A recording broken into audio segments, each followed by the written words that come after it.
Welcome to episode 32 of Leading People with me, Jerry Murray.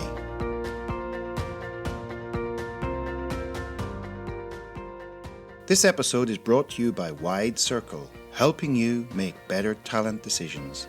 To learn more, visit widecircle.eu, that's WIDECIRCLE.eu.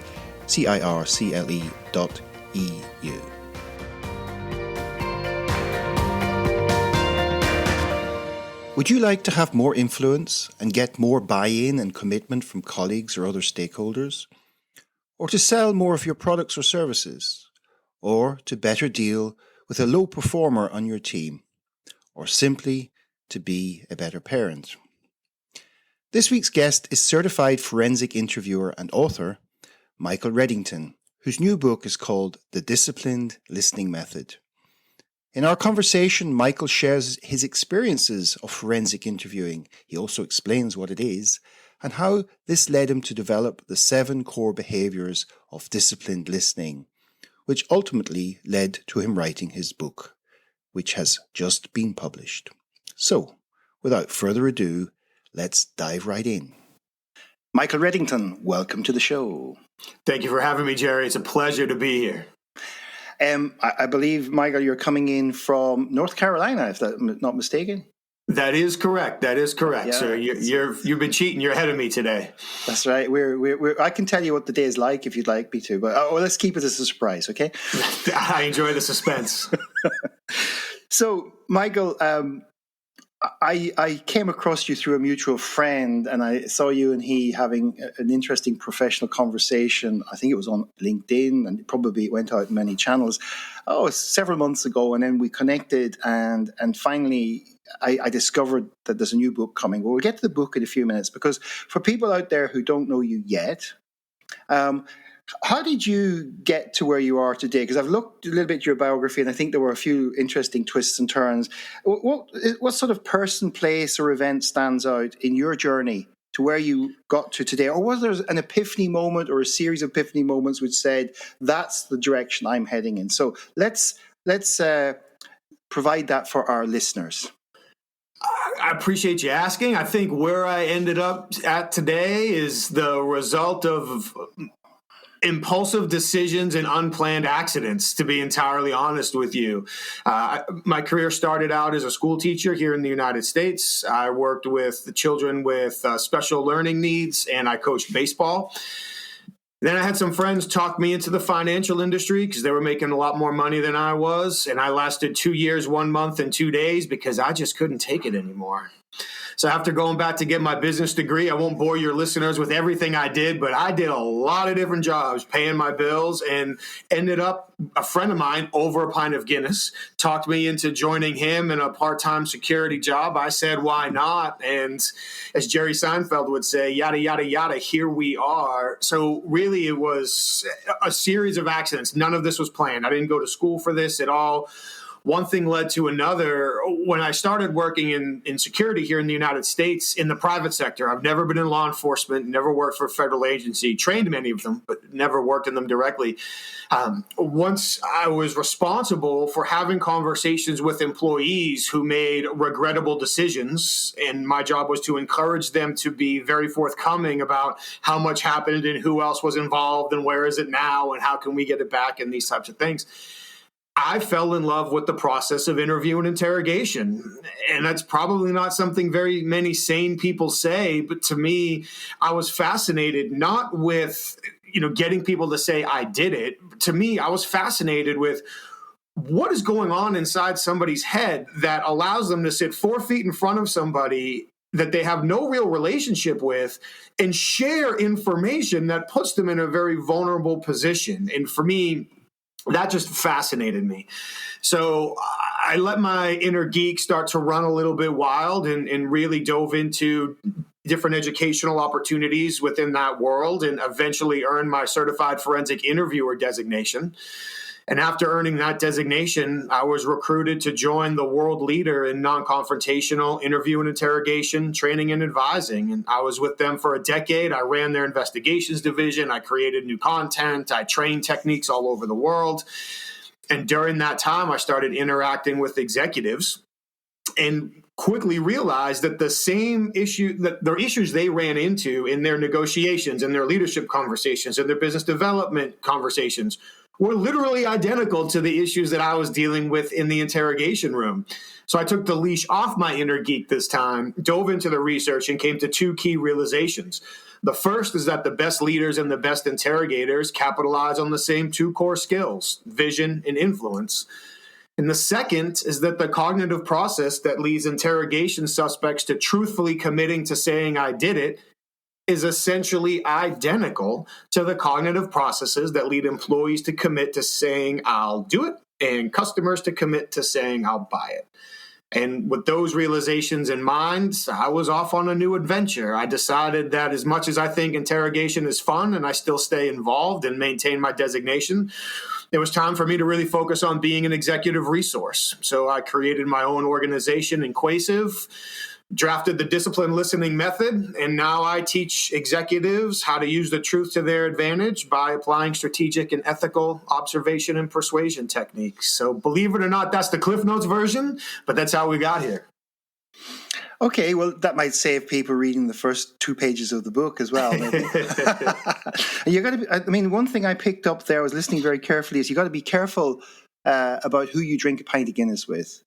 Yes. Because it can lead to all sorts of interesting, fascinating things. Anyway, so really what I've just heard there, I think is fascinating in terms of the theme of this podcast is leading people.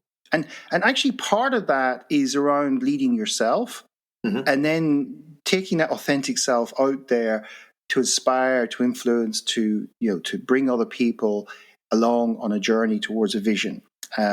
So before we just get into the book, what is I think you've kind of more or less got there, but what is forensic interviewing for the layman? I mean, I'm getting a sense of if you worked in a retailer and stock started shrinking, that you might be a guy that they might invite into the room to just have a few conversations to find out how come so many pairs of trousers walked out the door without any legs in them last week, for example. So let's unpack a little bit about that, and then let's get into what you call the disciplined listening method. Certainly. So certified forensic interviewer is a designation. So that would be like a certified project manager or a certified public accountant or any of these global certifications that designate a level of expertise in one's profession or area of focus. So for me to say I'm a certified forensic interviewer is the result of passing the exam, earning the designation, maintaining the credits and the responsibilities that go along with that. But to step back from that, to your point, really as a certified forensic interviewer, the way that I like to say it for effect is as a certified forensic interviewer, you should be able to be blindfolded, put in a helicopter, thrown out of that helicopter, and wherever you land, you should be able to conduct a morally, legally, and successful interview to ascertain the truth really in any situation.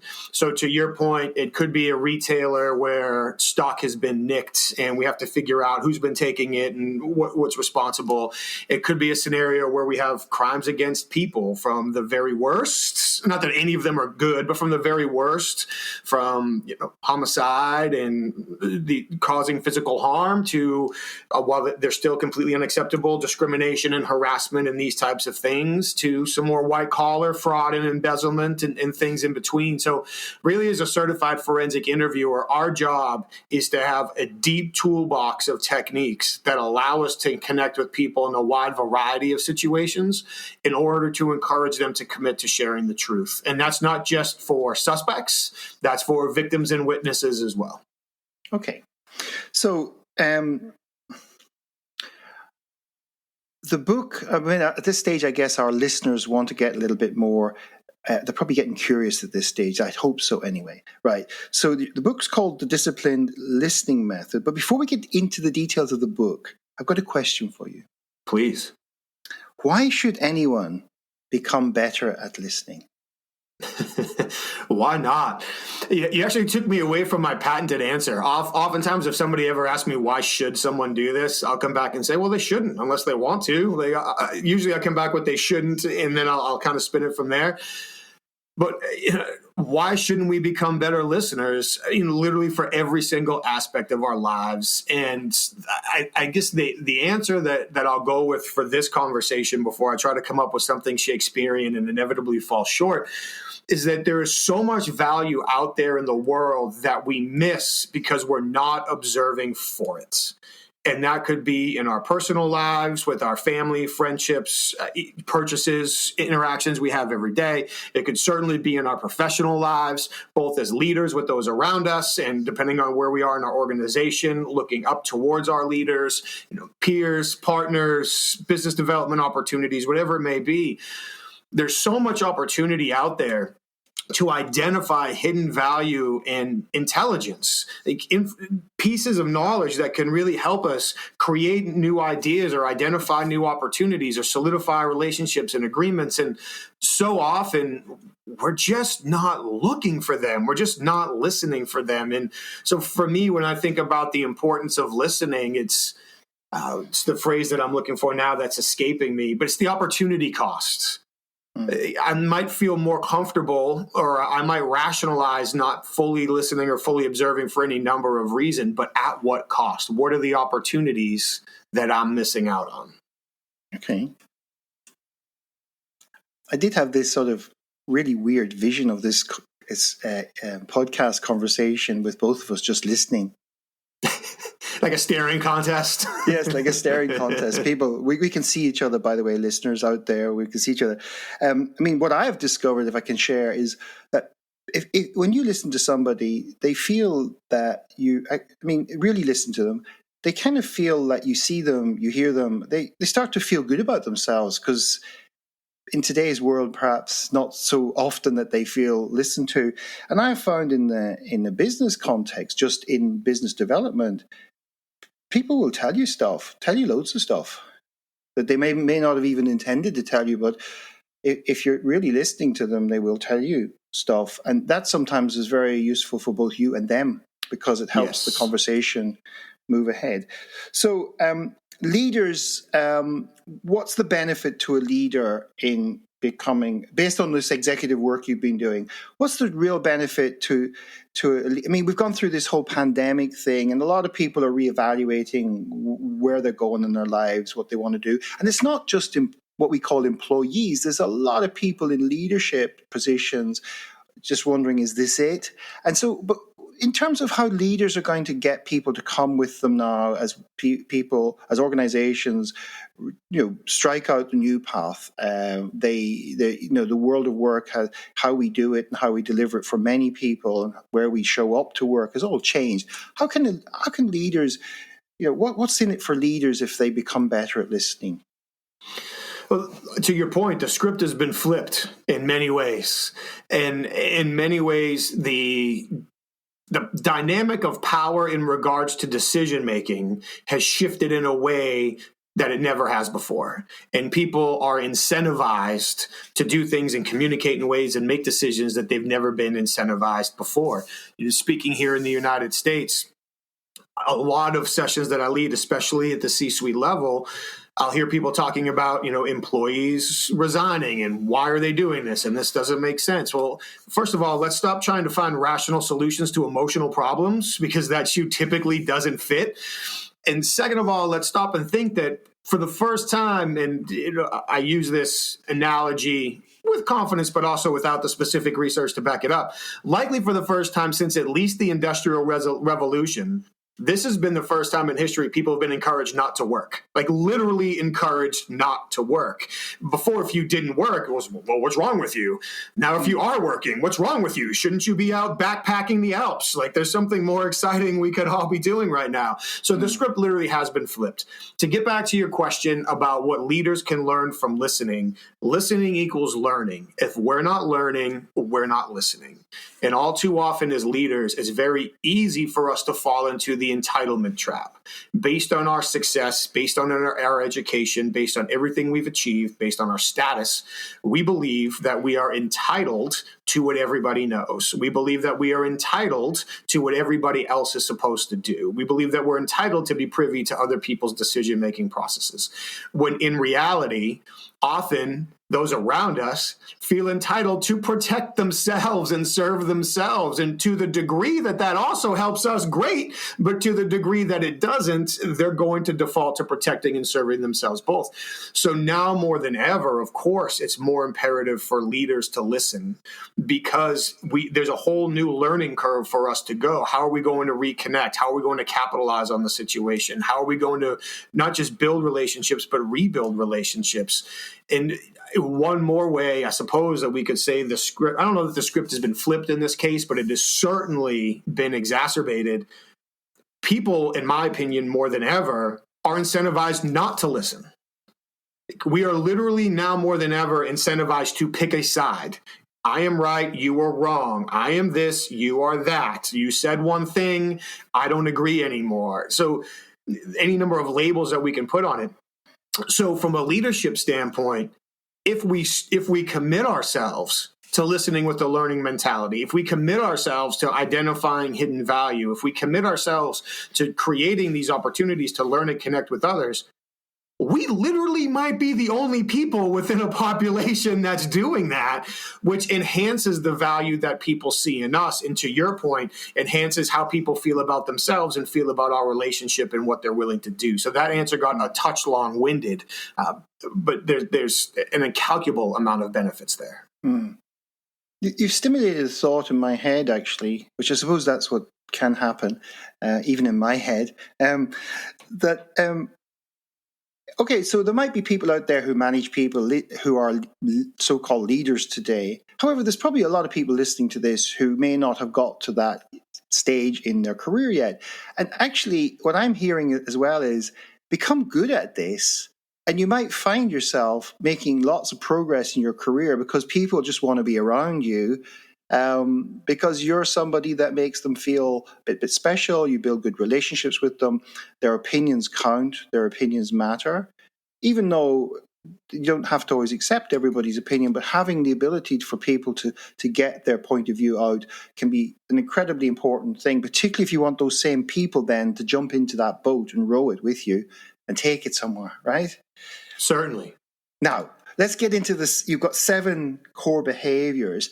Now, I know that the goal, at the end of the day, we want people to go out and buy your book, but give people a little flavor of some of these core behaviors, and maybe not just tell them what the behavior is, but if you can find a little example just to expand upon it. You don't have to do all 7, but do a few of them for us, just to give people a flavor, maybe 1 or 2 of the ones that are maybe less evident to most people, and just let's have a little bit of a bounce on this now to better understand these 7. Certainly.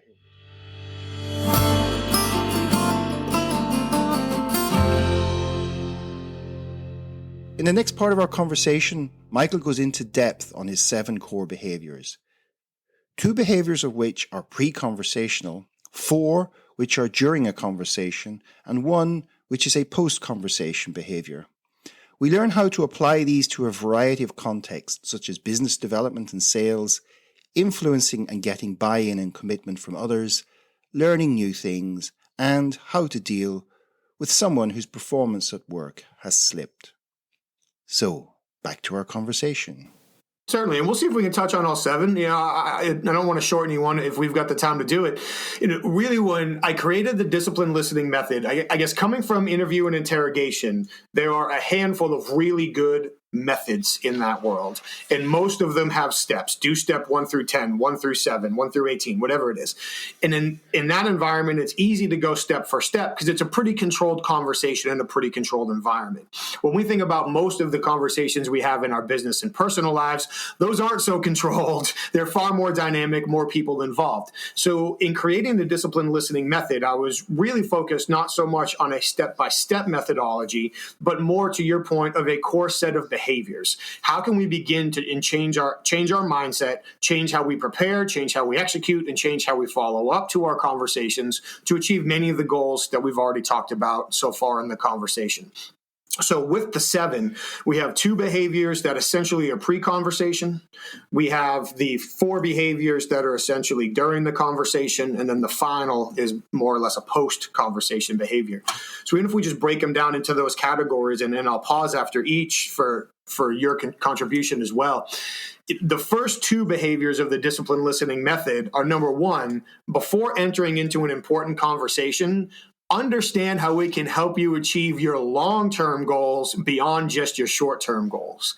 So in a business development scenario, if I'm having a discovery conversation, I don't want to have the discovery conversation with the goal of getting to the demo. That is very short-term, tactical, hand in front of the face, and I'm likely listening for information to confirm thoughts I already have. I'm not listening for intelligence that might open up new opportunities.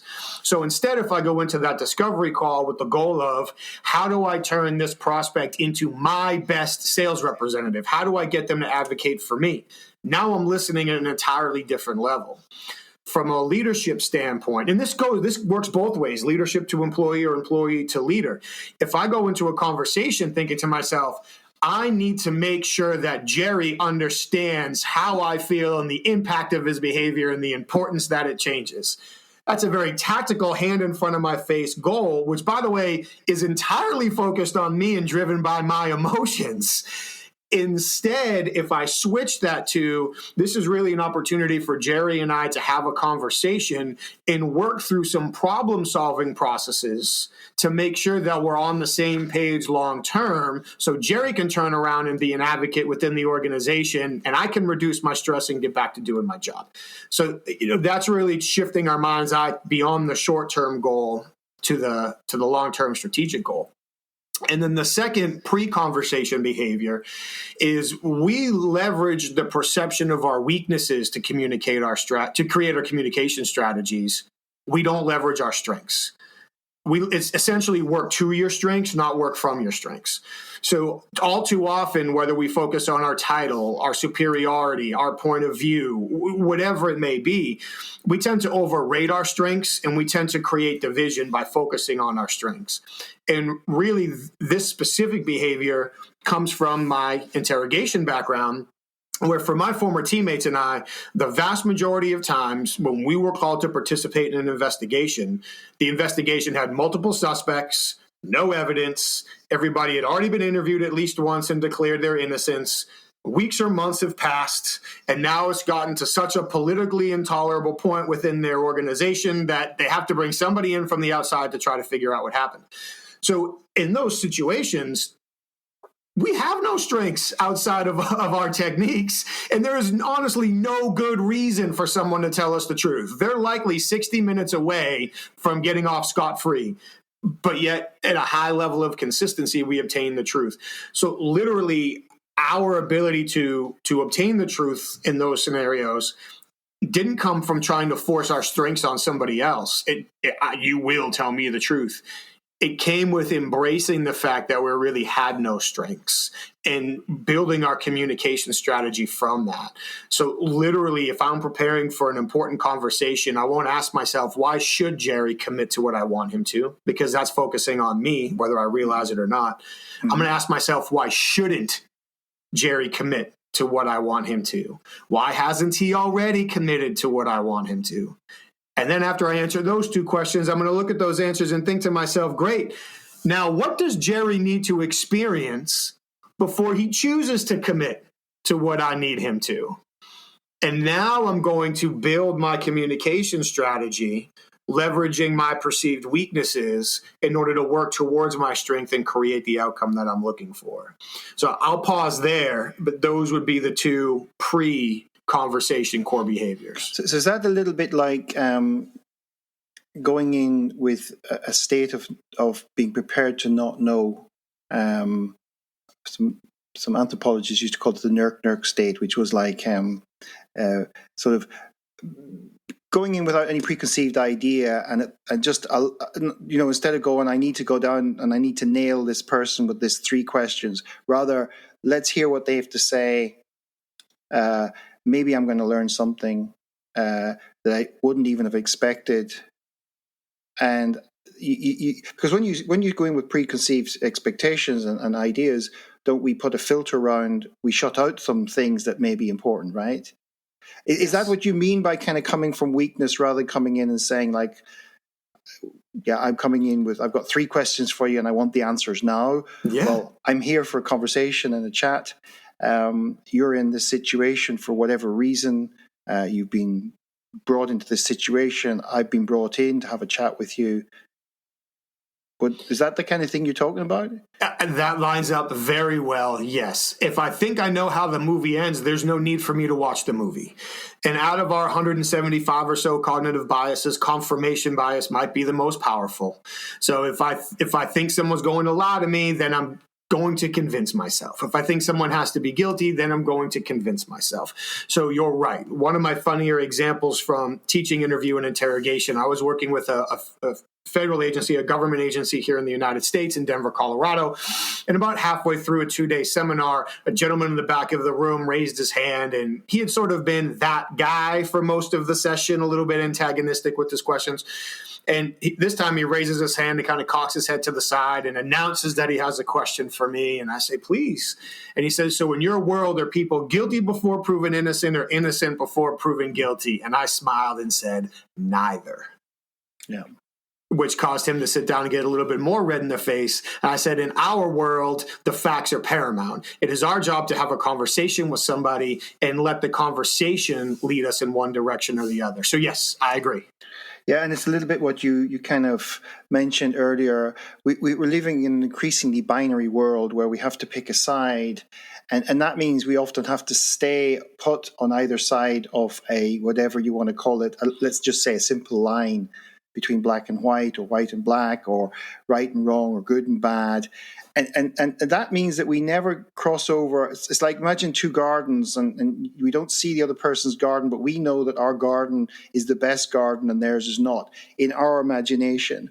And it's only when we go to their garden and we see actually they're growing some stuff we could be growing in ours, and they see that we're growing, that we could maybe find a way to actually share some seed. I mean, I'm making this up now, but you're right.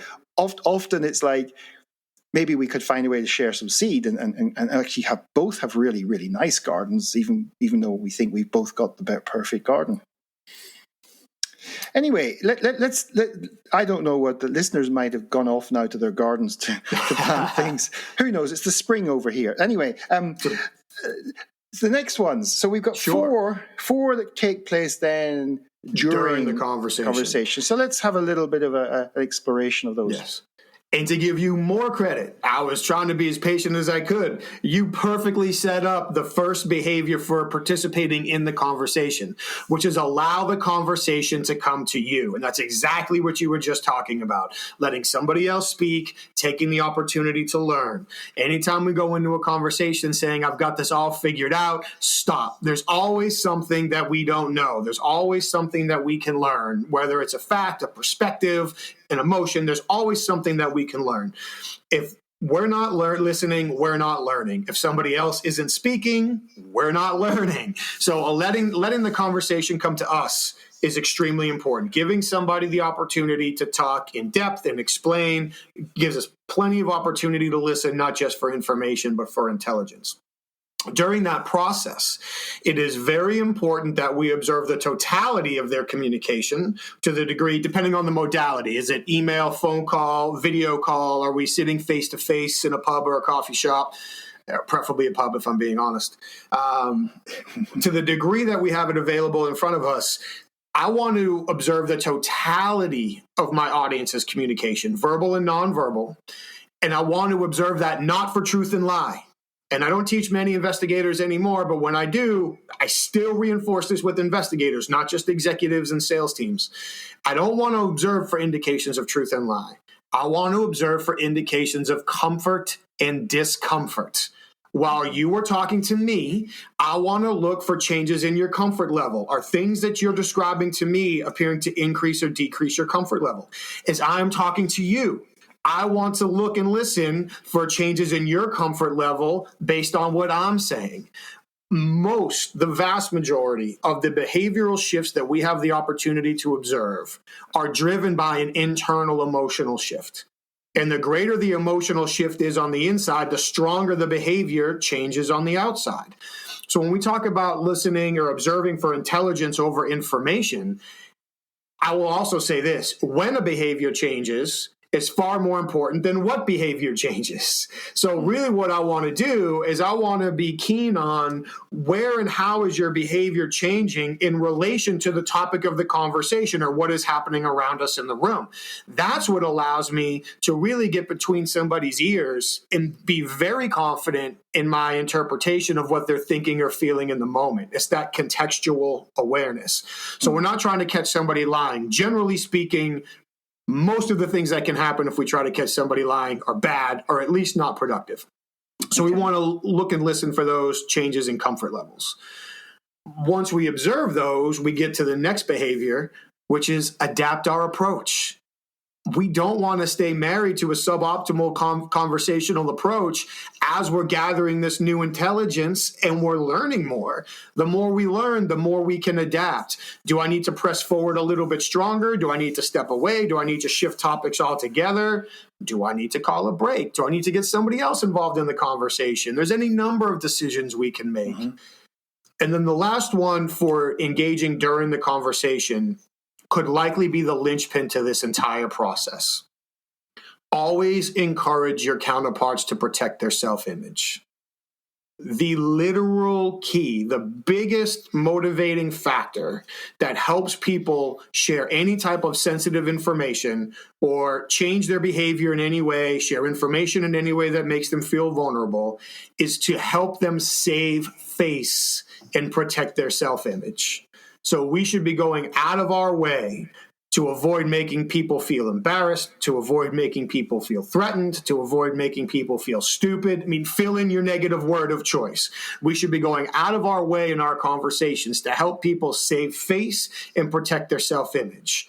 I'm a card-carrying, flag-waving, hill-defending believer in accountability. One of the biggest mistakes people often make is they go for accountability at the beginning of the conversation when people's resistance is at the highest and their need to save face is at the highest. Whereas if we go through the conversation, allow people to save face, maybe even give us a couple excuses, and unpack those and work to accountability and responsibility at the end of the conversation, we tend to get commitment as opposed to compliance, and it's a much healthier outcome. And can you give me maybe for our listeners, can you give us like an example of maybe a situation you've been in or you've worked through with some other people where a person was protecting that self-image, that self themselves, and that what happened was by the time you got to a certain moment in the conversation, it was actually possible for them to, let's say, maybe what the word is, own up to something or admit something with keeping that face, with the ability to save face or keeping that self-image intact. Have you got an example, without obviously naming institutions and people, but just so everybody can, Would you rather an example that comes from the world of investigations, or would you rather an example that comes from the world of business? No, world of business, because certainly, because I think it's quite useful for business people out there, either the ones who are working in organizations listening to this or people who actually are advising or working with organizations. Because like if you go in as a consultant to a business and you're asked to run workshops and facilitate and that, actually being able to listen and understand what's going on and that is an incredibly powerful part of the toolbox and an incredibly valuable skill. Yes. So I'll do the example for you momentarily. And even to just, I guess, layer in one more thought prior to that, or two more thoughts. The number one fear that stops most people from doing most things is not failure, it's embarrassment, whether that is changing their behavior or sharing information. And the number one reason why people will quote unquote lie, whether that is falsify information or withhold information or maybe just put a spin on their story, the number one reason why most people will lie is to avoid a consequence. And that consequence may be real or perceived, and it could run the gamut from going to jail, losing their job, to being thought of poorly, being embarrassed. So often when we're engaging, like you're saying, leading a workshop or having a coaching conversation, doing so in a way where we're going out of our way, to use the same word twice in the sentence, I apologize for that grammatical slip, but to really go out of our way to help people avoid feeling embarrassed and not focusing on the consequences helps us get to our end results a lot faster. Which gets back to shifting our mind's eye, what's more important in this conversation? To get Jerry to say, yes, I was wrong, I shouldn't have done that, or to get Jerry to commit to changing his behavior moving forward? I mean, we can't go back and change history, so the behavior commitment moving forward is really the most important. So the most common example I run into from a coaching standpoint is when we have somebody we'll do this one. We have somebody whose performance has slipped. By and large, they've been a pretty good to great employee somewhere in there. We've never had a problem with them. They've been a solid to high performer. And all of a sudden, we're having some problems. Maybe their performance has slipped. Maybe their attitude has slipped. Maybe they're having personality conflicts with a customer or with a coworker, anywhere in that general ballpark. It can be tempting for a leader or a manager to sit that person down and say, Jerry, what's going on? You've been such a great guy to be around and such a great employee for so long, but now we're having these problems with your coworkers or the customer and your performance, and I'm here and I care about you and I want to help, but really help me understand what's going on with you and why has your performance slipped? In my mind, I'm being empathetic because I really do care about you and I really do want to know. But in your mind, you just got attacked about 6 different ways in 30 seconds. And it's very easy for us to say, there's nothing wrong with me. My performance is fine. What are you talking about? The customer just doesn't understand, or Sally just won't listen to me. And now they're in full-on defense mode. We put them there. Instead, if we were to sit down and say, hey, Jerry, I really appreciate you taking a couple of minutes to sit down and talk to me today. Thank you. For us, one of the most important things that we can do as leaders within the organization is to sit down, especially with the core members of our team, to have conversations with them when we feel like we're seeing a shift in their performance or their communication that just doesn't represent who we know them to be. Because we know through our experience that when those shifts occur, it's almost always because something else is going on that we don't know about. It might be a situation where management is pulling them in multiple directions. Maybe they're trying to help other employees who are struggling, so they're falling behind on their work. Maybe, again, the customers changed the rules in the middle of a game and they're asking for something different. And of course, things happen in our personal lives that can impact us at work as well. So really, Jerry, with the few minutes we've set aside to talk today, I would really love to start by asking if you could help me just understand what are some of the things that have impacted your performance over the last several months.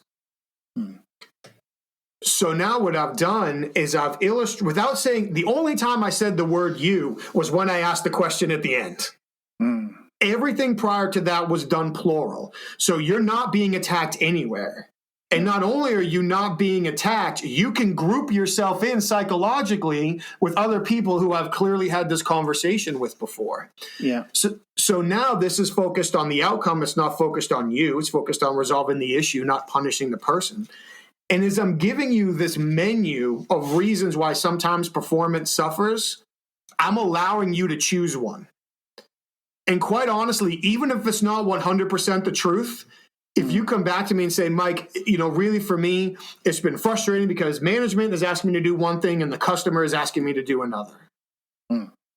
Whether that's true or not, he just admitted that his performance isn't where it needs to be. That's the toughest part of the conversation. It's over. It's on the table. It's done. And he did it in a way where he could save face and didn't feel attacked. And now I can say, Jerry, thank you so much for bringing that to my attention. I appreciate it. Please walk me through that so we can unpack it a little bit and figure out how to fix it. And now I put myself in a position to learn, because if it's true, maybe there's something I can do to fix it. And if it's not true, his excuse will fall apart and we'll get to accountability and commitments to new action in just a minute. So that, I believe, is an approach that lines up with the question that you asked. And I guess a few things coming into, just as you say these things, that phrase, you're actually not jumping to conclusions, because what you're really doing is saying, people who have performance challenges often have these factors going on in their lives. You're giving the person choice.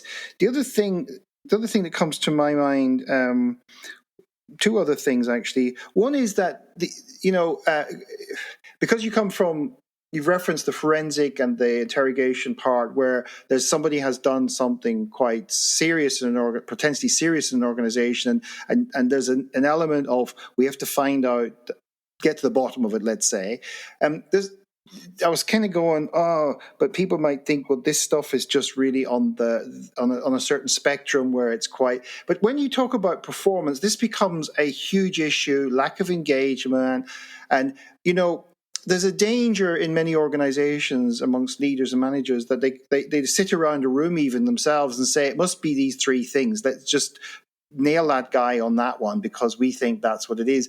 And as you say, the first thing that happens is defense wall goes up because he or she's going, they just don't understand all the stuff that's going on in my life at the moment. And now they're attacking me for what they think it is. And as you say, maybe the shutters go down. Yeah? Yes. Especially in today's business world, even with a greater and greater and more intentional focus on creating the cultures that we want within our organizations, there is an ever-present in-group, out-group dynamic between workforce and leadership. Always. Sometimes it appears more obvious, and sometimes it's sort of lurking in the background. But when we have a group of leaders sitting in a room determining what the employees must be thinking and feeling, I'm not saying that that's always wrong or always inaccurate. I'm sure there's times where they're right, but they're essentially imposing their perspective from their position on the ladder onto another group of people from a different position on the ladder. Yeah. And then for the employee group or the workforce group, from the time we were children, we're used to people in leadership positions basically telling us what to do, how to do it, and how much trouble we'll be in if we don't. Yeah. So our expectations through life are that people in leadership roles aren't going to understand us. So as soon as that disconnect even begins to show itself, we believe we identify, there it is. They don't understand me. They don't care about me. They don't know me. And to your point, the shutters go down, the walls get up, and we just made this far more difficult than it had to be. That sounds like parenting to me a little bit. I was just thinking about what you said about leaders. I mean, taking my point and then just elaborating on it a bit. I was in Ukraine in November. I mean, we won't go there with what's going on whilst we're having this conversation, but I was there giving talks. And as part of my research, because we were looking at making better decisions, helping organizations understand their people better and everything, but I did find some data out there on the gap between the understanding of HR and therefore probably leaders, because they're the kind of conduit, and what the people really, so what was important to the people, HR was some of the data I had with me, HR was really missing it by many, many points in terms of the things they thought were important to the people were less important, and the things that were less important to the HR were more important to the people, and also in terms of what had been done for people, etc., etc. So it seems as though it'd be more useful, rather than sitting in a room trying to hypothesize what's wrong with our people, might be more interesting to go out and start talking to them and listening to what they tell you. Would that be true? Yeah, amen. I can't agree with that any stronger. Earlier this week, I was with a group of CEOs, and one of them asked for some insight on an issue she was dealing with in her business. Long story short, she had some people on her management team that were recommending a cost-cutting measure that she disagreed with. And she was firm in her belief and explained it very articulately, and I support her belief based on everything I heard. And a lot of the other CEOs in the room start asking her questions. And from my perspective, I'm like, what, why are we, this, what? And finally, one of the CEOs, in a very caring way, like in a way that he truly believed was helpful with all the right motivations, looked at her and said, well, what's in it for them? I mean, if this cost is saved, what are they going to do with the money? What's in it for them? And I finally lost my patience. And I said, well, hang on. Can we stop creating problems that don't exist? If I understand correctly from how this was introduced to the group, we have a management team that's been told to think like owners, but hasn't necessarily received a full education on what that means. Therefore, if they're told to think like an owner, saving costs is likely one of the first things they're going to try to do. So there's a reasonable likelihood that they have altruistic motives to try to find ways to save money to help improve the organization because they care and they've been told to think like an owner. And the woman turns and looks at me and says, exactly. All right. So let's stop creating problems that aren't there. Yeah.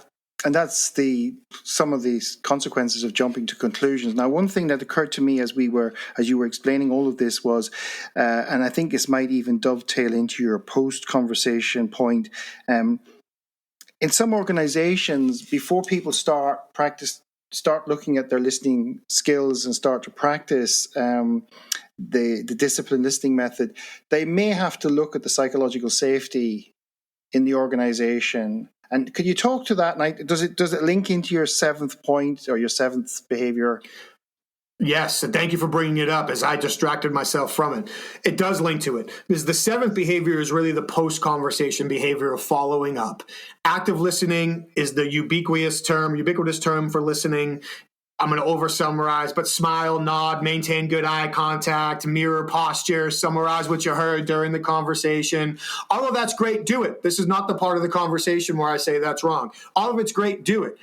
I'm willing to bet the majority of the people listening today are excellent at displaying all of the active listening behaviors while entirely ignoring the person talking to them and thinking about something else altogether. So if we really want to prove to somebody that we listened, what we need to do is follow up after the conversation. Circle back later and either do something you said you were going to do and make sure they know, follow up with them and offer further assistance on some commitments they made, or even better, take something that they said or they shared during the conversation and reference it again later. Give them tangible evidence that you were there, that you were present, that you listened, that you held on to it, that it was valuable to you. People will interpret how we communicate with them as proof of how much we care about them. Period. They can't see what's between our ears. So when you talk about the psychological safety, yes, people, for leaders within the organization, often we don't stop to realize that fair or more than likely unfair, we're celebrities within the organization, we're always on stage. People are always looking towards us and, again, unfairly potentially judging how we handle situations, how we communicate with people, and then setting their own expectations for how we will communicate with them or how we will handle potentially uncomfortable situations with them. So when it comes to creating this necessary psychological safety, which you're right, trust and vulnerability are synonymous, and people are not going to open themselves up to be vulnerable if they're concerned about how they're going to be communicated with, dealt with, what the consequences are. So these follow-up conversations, little things like just say hello to every single person you walk past. Don't ever walk by somebody without saying hello. Like little things that we can do every day that help create that perception of psychological safety over time, realizing that we're likely going to have at least one uncomfortable conversation with everybody in our world. So what are we doing every day? What are the little intentional things we're doing every day, to go back to your garden analogy, to plant the seeds to allow those conversations to be much more fruitful when the inevitable time for them arrives?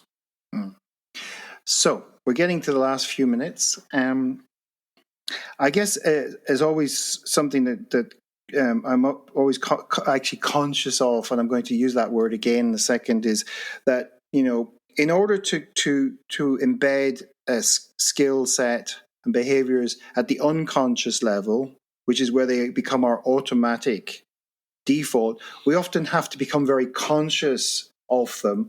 And therefore, sometimes people are not so comfortable about the conscious part of the behavior. So I think we should reassure people that there's a process of being conscious about these things, because they actually do respect the other person and produce, let's say, better results for everybody, not just you as the listener, but the other person.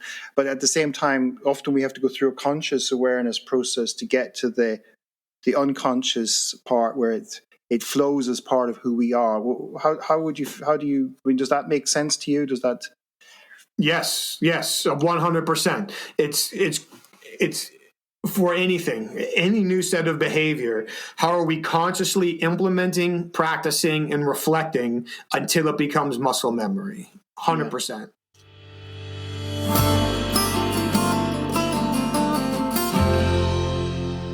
In the final few minutes, Michael shares a few practical tips on how to be a better listener and how to be more persuasive. And he ends on how to get a copy of his new book. What tips do you have for our listeners who might want to improve their listening skills, and maybe just some things? I know we talked about the 7 behaviours. Just some things that just after this, they've listened to this podcast, to this conversation we've had, they could just try out or test out in any context with their kids, with their friends, with the shopkeeper down the street or an employee, colleague, whatever. What are 1 or 2 things they could start to do right now? So we'll split it up into 2 categories. One is listening and the other is persuasive speaking, because they really go hand in hand. It's part of the cycle of listening. From a listening standpoint, something that I do not as often anymore because it's become a bit of muscle memory is before an important conversation, get out a piece of paper and literally write down at the top, what did I learn? And then either during or after that conversation, look at it and what have you written down? Because that begins to force ourselves to take that learning mentality. The other thing that I would say from a listening standpoint is really begin to prioritize other people's experiences. And really as disciplined listeners, our job is to own how our counterparts perceive our interaction. It's my responsibility. So I'm owning, for this conversation, I need to be responsible for your experience, Jerry. So from that standpoint, how do I prioritize it? And how do I remind myself that no matter how much we disagree, your opinions and ideas are valid? They're all valid, whether I agree with them or not.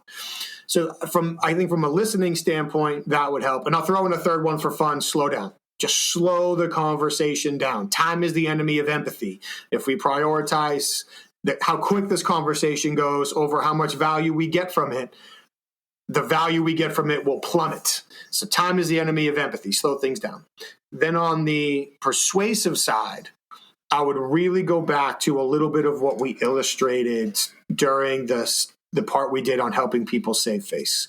Really limit how much we say the word you, because you puts people on the defensive.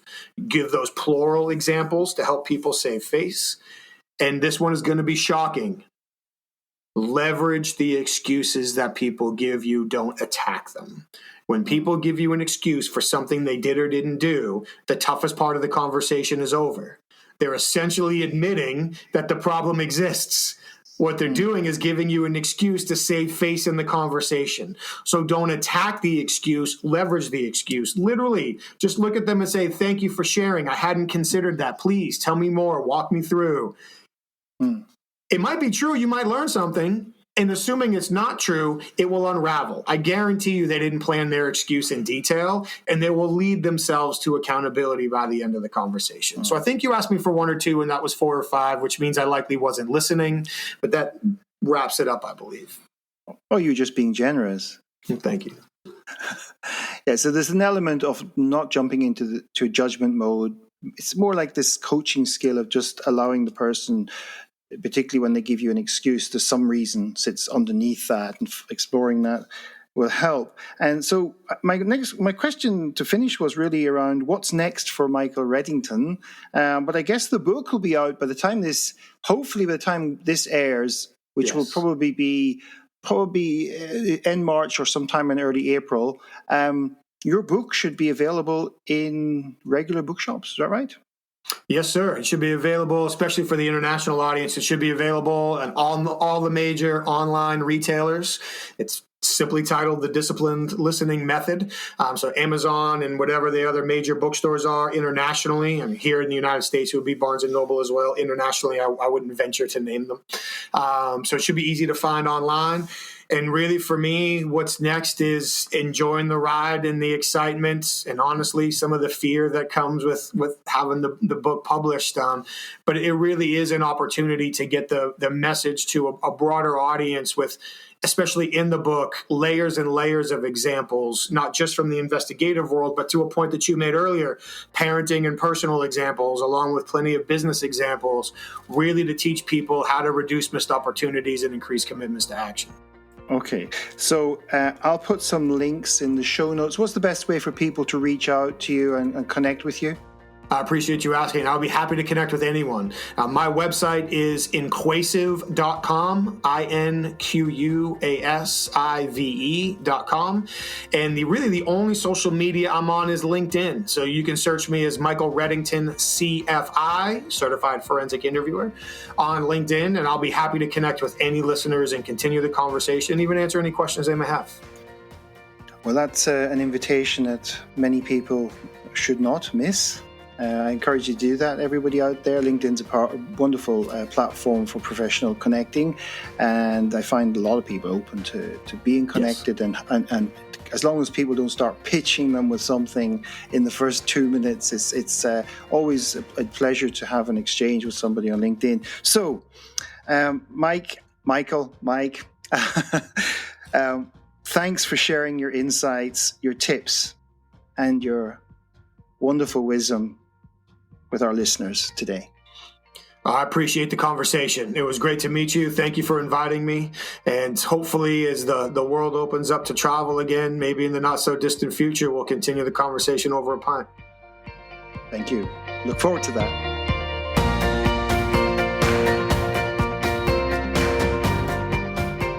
Thank you for tuning in to this week's episode.